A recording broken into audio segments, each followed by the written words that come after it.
Welcome to Stuff We Play, home of things that are part mega, part man.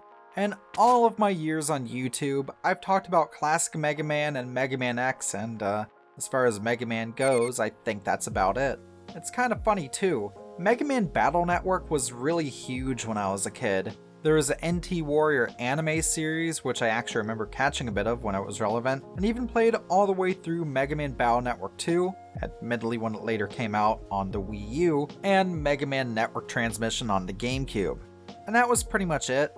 I'm pretty certain I've dabbled in some of the other entries here and there thanks to emulators, but I haven't really given any of them a proper playthrough. But maybe that'll change soon. I'll do videos on all of the Battle Network games, and to help make that possible, you just gotta back me on Patreon for... No, I'm not doing that, especially not so early in the video. Before we get to the heart of today's video, I'd like to mention our sponsor.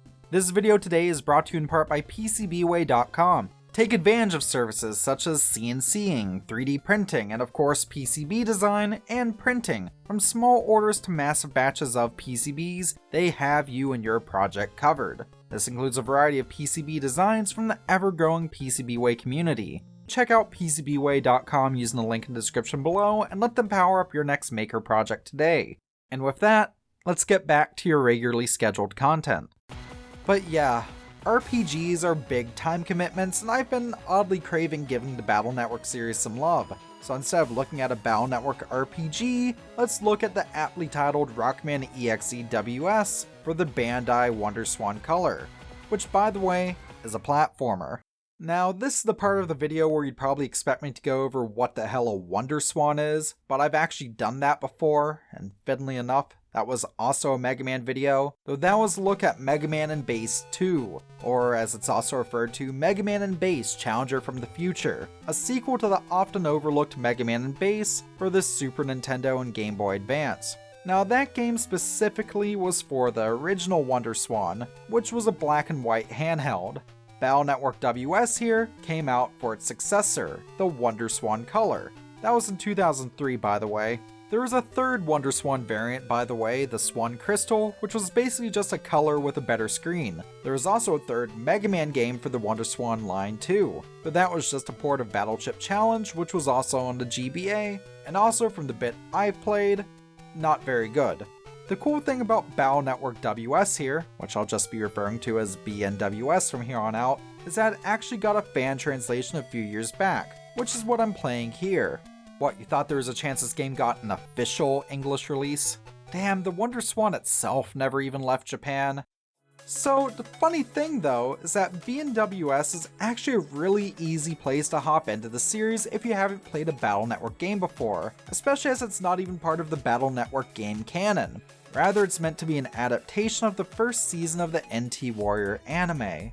Still, it's platformer, and it's done in much of the same vein as classic Mega Man.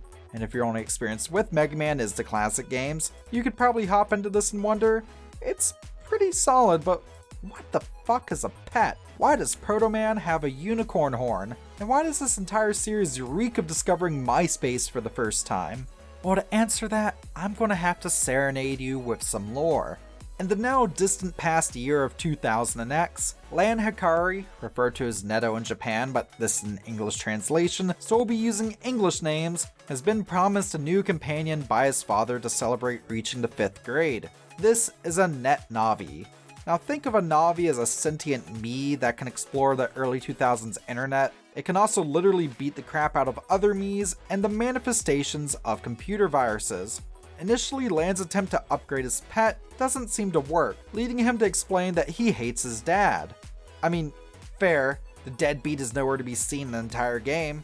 Oh yeah, what's a pet? Well, think of it as a smartphone equivalent thing developed in a world that was 5 years or so out from actual smartphones. It's just an old PDA with a Mii Maker on it, I guess. Anyways, it seems Lan's daddy issues have bubbled to the surface too soon, as his pet actually manages to upgrade successfully, and he's greeted by his new companion, the titular Megaman.exe. Sidebar, when you die in game, they really missed a good opportunity to just say Megaman.exe has stopped responding. So this celebration is cut short because it seems that Lan's town keeps catching on fire, and it's apparently arson. and this arson is apparently being caused by the World 3. What a weird pronunciation. And can you guess who they're led by? That's right, it's Dr. Wily. I mean, it's Mega Man, even if this is an alternate universe of a game series that was already an alternate universe in the main series, you just can't escape this guy. So the fires themselves are the result of one of Dr. Wily's henchmen, Mr. Match and his Navi, Fireman.exe. And if you're wondering, Mr. Match, Fireman, yes, this game does love its puns. Lan grabs an Ethernet cable and jacks his pet into his mom's LG smart oven. From there, Mega Man explores the computer within, where he finds and takes on and ultimately defeats Fireman. The day is saved, and with the fire stopped, Lan decides to settle down for a bit. That is, until a few days later when he's on a subway train that suddenly gets hijacked and starts to speed out of control. Trust me, it's really serious, even though I know this presentation style probably isn't doing the story any favors. Anyways, it's a runaway train, but thankfully it has a computer on board that Mega Man can jack into. And yes, please don't laugh, they call it jacking in. Inside, Mega Man finds and takes on Elecman.exe, the Navi of the sinister Count Zapp. Goodness, I love these hokey names. They really do sound like the comically evil stuff of children's TV, and I'm really here for it. Elecman.exe is promptly defeated, and the train is slowed back down to a reasonable speed, meaning Lan has once again saved the day. Flash forward a few more days, and suddenly a popular yoga TV show starts broadcasting a hypnosis program. Cue more platforming and oh goodness, it's magicman.exe. You aren't based on a Mega Man 1 boss. Fun early 2000s internet fact, by the way. Magic Man's operator is Yahoot, which I'm more than certain is a yahoo.com reference. Magic Man is taken down and things settle down for a few more days until Lan and Mega Man are casually browsing the net. Get your mind out of the gutter. If this was a Battle Network RPG, this would probably be a point where we take on some mundane fetch quests or something, but instead we pretty immediately stumble onto a part of the internet that has literally been bombed to hell and back.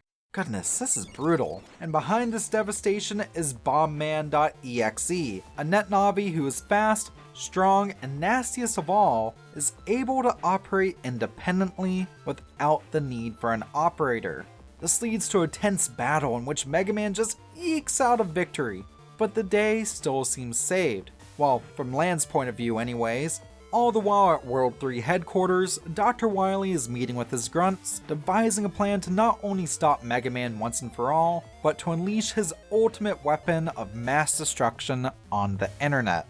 After some convincing, Dr. Wily allows Count Zapp to set out with a new, upgraded Navi, the aptly named Elecman.exe V2, who actually isn't that bad to fight.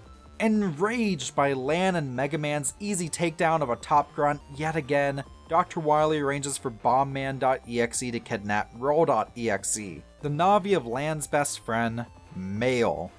Wait, best friend? This is literally her first appearance here. Great pacing, Capcom. Oh, and speaking of characters we haven't seen all game, this is Chad Blaze. And fun fact, that isn't his real name at all in the games. Yeah, that's right, I see you.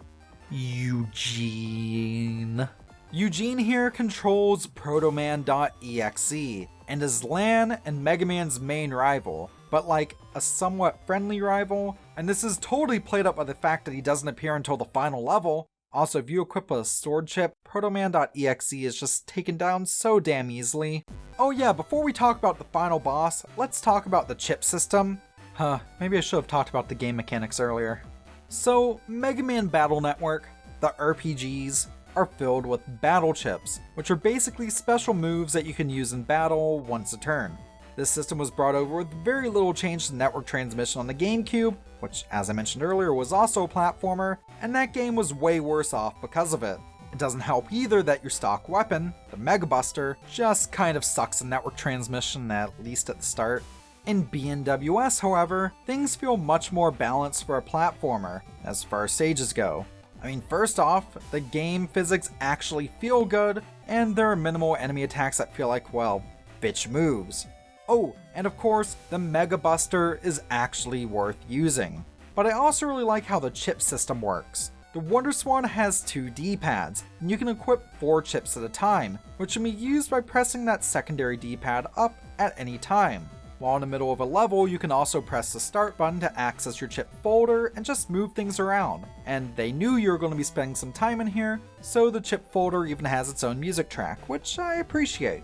What really helps this work as well is that, unlike Mega Man Base 2, which shifted screen orientation from time to time from vertical to horizontal and back, BNWS keeps a consistent orientation, a landscape orientation, which trust me is a plus for a Wonderswan game.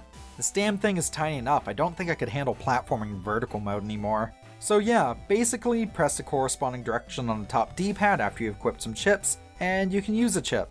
And there's a good variety of chips too. Single use, multi-use, close range, long range, healing items. I really love just playing around with different chips and different combinations of chips just to see what will happen. There are even some chips that work as semi-permanent attachable upgrades, such as the ones that let you jump higher or run faster. They're mostly balanced, but there are a couple that are absolutely broken, like the Guts Fist here, or whatever it's called.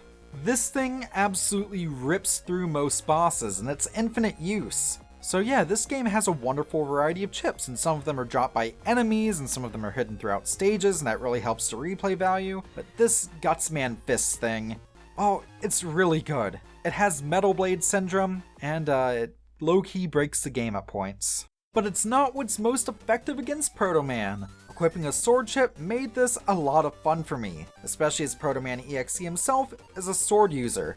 It's a fun fight, even if I wish it just went on, god, like 5 or 6 times longer. Look at how quickly he goes down. So with Proto Man defeated, it's time to take on Dr. Wily's final, most powerful creation, the Life Virus. And it also can be defeated easily by fisting it to death. Just watch out for its shield, cause if it spawns that thing on top of you, then you're basically dead. So with the Life Virus taken out, Dr. Wily base explodes and the day is saved and the game is over, right?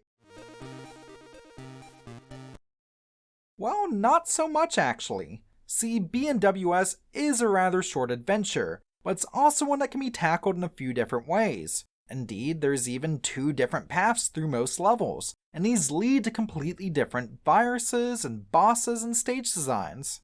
If you load up your save immediately after beating Wily, you'll start back from the beginning, but still have all your required chips on hand. Now, Fireman's stage is pretty linear and doesn't change on future playthroughs, but things get interesting once you get to stage 2. See this fork in the road here? If you take the top path, that'll lead you through some electrified challenges and towards, well, Rockman. But if you take out this fire dog that takes, quite frankly, too many hits for its own good, you'll get to go through a completely different set of platforming challenges. Belonging to the absolutely mad, well, Miss Mad, this path leads to colorman.exe. And once again, that fist makes quick work here. Things get tougher in the alternate path for stage 3. This time, after jumping, shooting, and sliding our way through the first area, we have a choice between taking a ladder up and going through Magic Man's domain, or taking out a fire dog, heading right, and entering into the zone of pharaohman.exe. I'll be honest, this was one of the toughest parts of the game for me. A lot of BNWS feels really polished, if a bit samey at times in some of the levels, but Pharaoh Man's section really caught me off guard. Enemies that can knock you off small platforms, these dumb spiky things. Oh, and we gotta talk about pharaohman.exe himself. Sure, the fist does do some decent damage, but his hitbox feels a little weird. Trying to use the fist or really any close range chip is kind of a crapshoot. You can never really be sure on whether it's gonna actually connect or not, and his attacks hit fast, especially this laser, which killed me more times than I'd like to admit. Now don't get me wrong, part of me wants to say I enjoy this more than the sorry excuses that most other bosses are here, but I can't help but feel like this is a borderline brutal difficulty jump. It did feel really satisfying when I did finally beat him though, so I guess there's that. I don't know, maybe it's because that boss battle music really hits well. I mean, the whole soundtrack is pretty good, if a bit so-so by Mega Man standards, but this boss music always pumped me up. It has such a good vibe to it. The whole 8-bit sound that the Wonderswan has really does it some favors, and it kind of makes some of the soundtrack borderline sound like music from a lost NES game. And those graphics are just delightful. The Wonderswan Color was somewhere power-wise above a Game Boy Color but below a Game Boy Advance, And yeah, I can see that here. This game has some really richly done pixel art, and it's just a treat to look at it. And it's all happening without a bit of slowdown too. I could gush about the presentation here all day long, but yeah, I should probably get back onto my original topic, shouldn't I? Once Pharaoh Man is taken care of, we once again head to stage 4. The initial path through here has these purple floating assholes who are a real pain, though these electric ground-based things remind me of Plugman stage in Mega Man 9. Oh, I think I encountered the one glitch I had all game here. Is it just me, or does Mega Man walk along the bottom of the screen for a second before falling in? Just thought that was really weird. Anyways, this time we come to a really standard fork in the road. There's no enemies, just a choice to make. The top half will take you to Bomb Man yet again, but the bottom half will take you through an area that looks like some old ruins. Dang, I really dig this aesthetic here. And actually, I take back what I said about Pharaoh Man. This section has the most annoying platforming in the game. It has these disappearing blocks that the classic series loves to play around with, and BNWS makes them particularly painful to deal with by chaining different patterns of blocks together. On this section right here alone, I think I spent a good 20 minutes just screwing around. It was not a good time. I seriously hate this section. That's doubly annoying, as I swear, most of the game isn't like this. I mean, there's no water levels or anything, but there's some real solid platforming most of the rest of the game that makes us just feel particularly out of place. But if you make it through the ruins and the platforming hell within, you'll get to face off the boss of this area, who belongs to an out-of-touch rich asshole named Miss Millions. This is SnakeMan.exe. And Snake Man is pretty cool, actually. He can pop in and out of his little jar and even spawn little snakes along the ground. It's a fight that always keeps you moving and a bit on your toes. I like it. It's definitely not as difficult as, say, Pharaoh Man, but not something you can fist to death like most other bosses in the game. I honestly had a ton of fun with this fight, and I feel like it deserves special note for that. Stage 5 follows, and it contains the last alternate path of the game. Actually, I think I accidentally took the alternate path last time by destroying this turret and heading down the ladder. I mean, the area itself is already fiery, so it makes sense that the game probably intended for you to just head right and into the realm of Fireman.exe v2. Nothing much to really say about this area, by the way. I guess it has these rotating platforms that kind of remind me of Tornado Man stage in Mega Man 9. Goodness, I think I have Mega Man 9 on the mind today. But Fireman V2, like Elecman V2, despite having a couple of new attacks, was pretty easy to dispatch. From there, it's through the final stage again, where you take care of both Proto Man and the Life Virus, and technically speaking, that could be it. Only technically though. After defeating the Life Virus for the second time, you get granted Hub Style. And what's Hub Style? Actually, let's go back even further. What the hell is a style? Well, styles are actually a super neat mechanic that, along with being present in some of the RPGs, also doubles as this game's equivalent to the obtainable weapons from traditional Mega Man games. That's right, you get both chips and styles. This game has a lot of cool mechanics that aids its otherwise averagely solid level design, and these styles allow you to experiment with different elemental Mega Busters. And these shots do come in handy, with a lot of enemies having weaknesses to different elemental shots. I'm pretty sure you can figure some of these out just from the names of 4 of these forms. Along with your normal style, there's Heat Guts, Aqua Cust, Electeam, and Wood Shield. I'm pretty sure some of those come with other attributes along with just elemental bullets, but that's the main thing I remember from them. Hub Style though, seeing as you have to beat the game twice, is basically an overpowered super form. Combine that with the high jump and fast movement chips, and you borderline feel like a god. Which is great too, because beating the Life Virus the second time also opens up a secret true final level, the Undernet. This part of the internet is a den of scum and villainy that's overrun by hostile viruses. There's some fairly tricky platforming here too, and some rather evil sounding music. This stage and Hub Style really make the second playthrough feel worth it. That and extra bosses you can fight in your second playthrough, you know. There is a cherry on top of all of this though, because at the end of the Undernet stage is the biggest boss in the game. This is Gospel, and this massive dog puts the Life Virus to shame. I mean, just look at it. It's not even afraid to woo at me. That's how you know it's too powerful for its own good. This big-ass internet dog belongs to the aptly named Gospel Net Mafia, who were in fact the big bads from Battle Network 2. I cracked a smile when I saw this for the first time.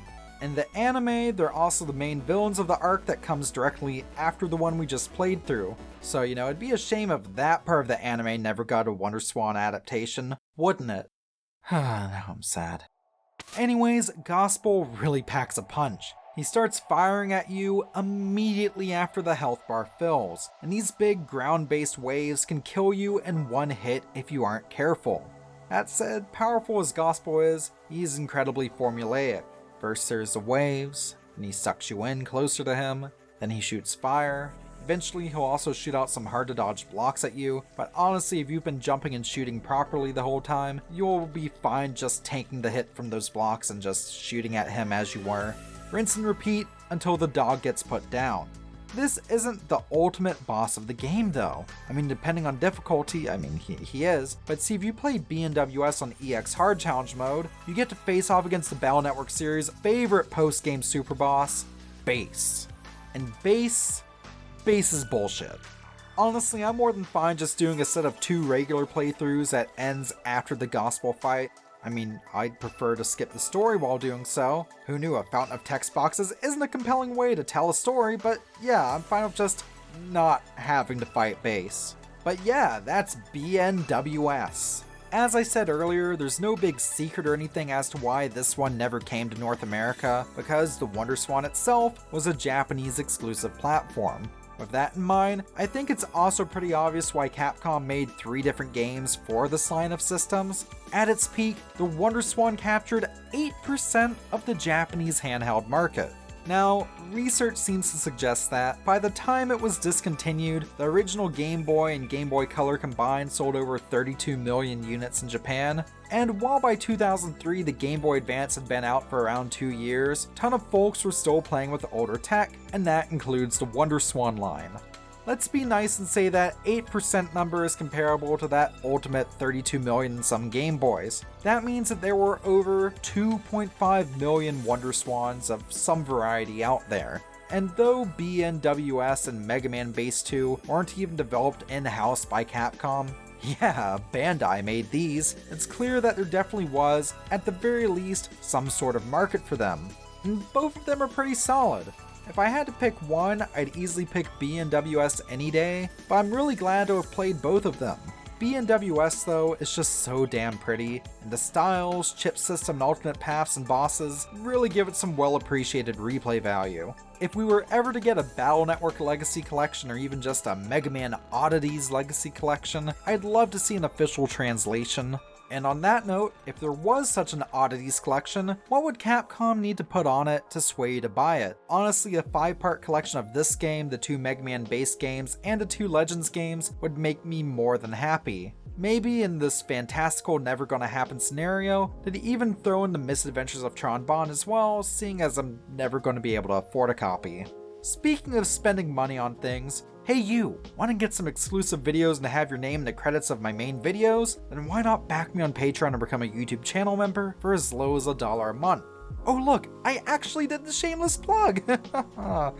Okay, I have a documentary I need to finish. I have a huge hour-long project that's going to be the next video I release after this, and I really do hope you all stay tuned for that. So on that note, thank you very much for watching, stay classy, stay tuned, and I'll see you next time.